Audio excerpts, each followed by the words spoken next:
This is my review of Immaculate. Immaculate is a new horror movie starring Sydney Sweeney.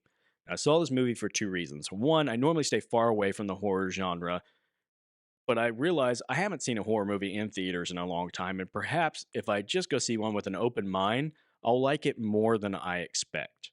And the second reason is that I like Sydney Sweeney as an actress. I want to see her be successful, and I was hoping maybe she has a hit on her hands here after the dumpster fire that was Madam Web. Now, I gotta say, just to spoil it from the beginning here, I didn't really enjoy this movie, and I'm a little curious to know if it's the fact that I don't like horror movies or if it's this particular horror movie was just the wrong one to go see.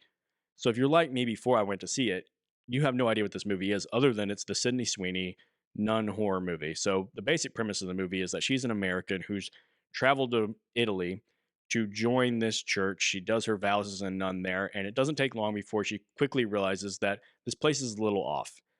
And then, big surprise, she ends up pregnant, even though she's a virgin.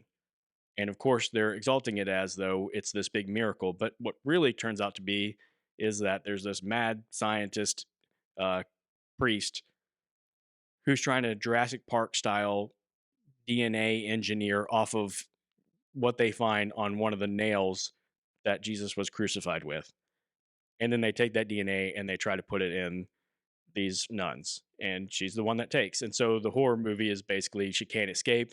They're keeping her locked up there to raise this child who's going to be a new savior, I guess. The plot really is silly and it doesn't make sense. I don't think there's a lot of scares in this movie. There's just a lot of uncomfortableness, I guess you would say. And then the ending, as is the case with most horror movies, is the part that's really trying to grab you.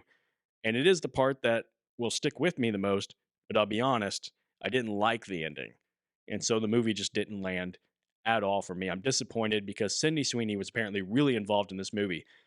It's a movie that apparently she auditioned for years ago and then it didn't end up getting made. And so when she got more clout, she got the rights to the script. She got together the team that made the movie, the producers, the director, and had it made around her.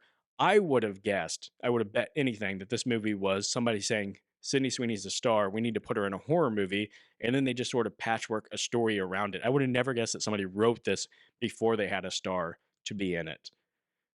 So it makes me wonder if Sydney Sweeney's maybe just not great at picking projects. I hope that's not the case because I think she's really good when she's in the right projects, and I want to see her be in better things. I think she should start looking to team up with talented people, talented writers, and talented directors, and just go that route rather than picking stories she thinks that are interesting.